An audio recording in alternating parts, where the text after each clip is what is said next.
Okay, LMTV Uganda program ebera stebaze kutusako amawulire agabera gakwataganidde ku celebrity munange ebintu bingi nnyo ebitambula entertainment news banaye kugambye bika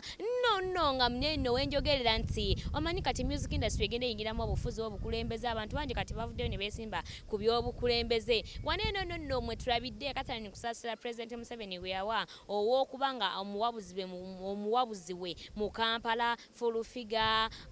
buchamani sipapa banange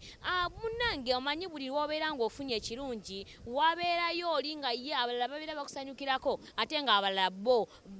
banyize nga basibye amatama bagamba ayinza atya oyo biki bingi nnyo ndowooza mubadde mubiwulira naye oyinza okugamba ate Queen Sylvia eki kyagezaako tegeeza kyentegeeza kigamba nti kusaasira ye yavuddeyo n'agamba uhuru ne banne yabategeezeza n'agamba nze ndi mukulu wammwe n'abagamba mulina okumpa ekitiibwa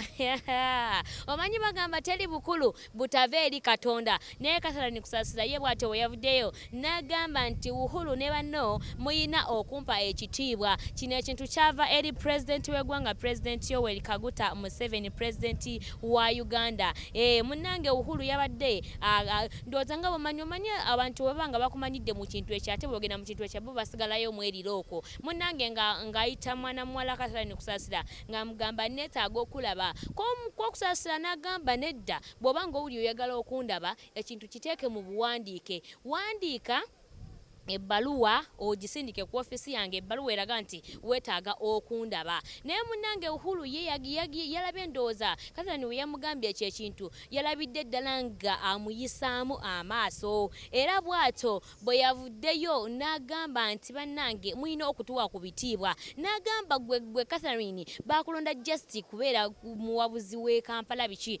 bannange ebintu byabadde bingi nnyo ne byeweereza egundi ne ngamba bannange n'agamba yabagamba nze mulina okukima nti nze ndi mukulu wammwe nze ate Kasarani kusaasira n'avaayo n'atangaza n'agamba nti nze president nze siri mu bintu bya bukulembeze n'agamba president yannonda kulonda kubanga muyambako mu bavubuka era ye mission ye y'abavubuka bula yetali mu bukulembeze n'ekirala omulimu gwo gwamuweebwa kulaba abavubuka be eggwanga litambula litya abavubuka bavuddeyo batya okitegeera n'abategeeza ndamu n'abagamba ate n'ekirala nze mulina okumanya nti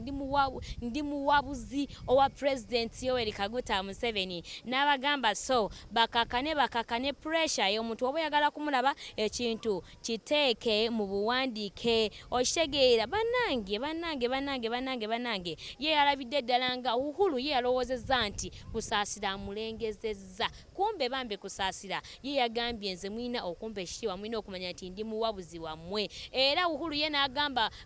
President Museveni abantu be yalonda kusaasira full figure buchamani sipapa abo just kwegamba alabanga abagenda okumukuula obukuzi okumubbako ssente yoyo mwana muwala Kasarani kusaasira ne buchamani full figure naye kenya efaananyi beerabireko wamu ne sipapa gwenna abadde tabamanyi ye bw'atyo kusaasira bwe yawanze omuliro ng'ategeeza nti nze ndi boosi wammwe mulekerawo akajanja balungi okuva gye twatandikidde mpaka wano natera nga njagala okugamba nti nalimu obulungi atananyuka nazina obulungi ava mu ddiro naye nga nyongera okubagamba nti mwongere okulikinga mwongere okusubscribinga mwongere okusharinga kola buli kimu kyonna ekyetaagisa okulaba nga LMTV egenda mu maaso manyi emmwe mutufuula kye tuli tubeebaza nnyo gwe wenna akola ekyamaanyi gwe wenna kyoyongera ku LMTV Uganda nyongera okugamba nti weebale nnyo weebalire ddala nkwebaliza ddala nsiima olaba nti wadde nnyimiridde naye mutima gwange nfukamidde mwongere okutuwagira mwongere okutwagala mwongere okusharinga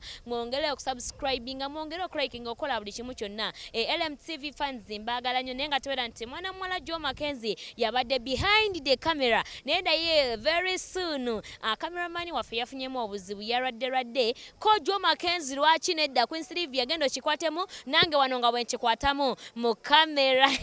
nkugambye kino ekintu bw'okibeeramu bannange onyumirwa naye nga njagala okuba nga mberekereza mbagamba nti mubeere bulungi mweraba.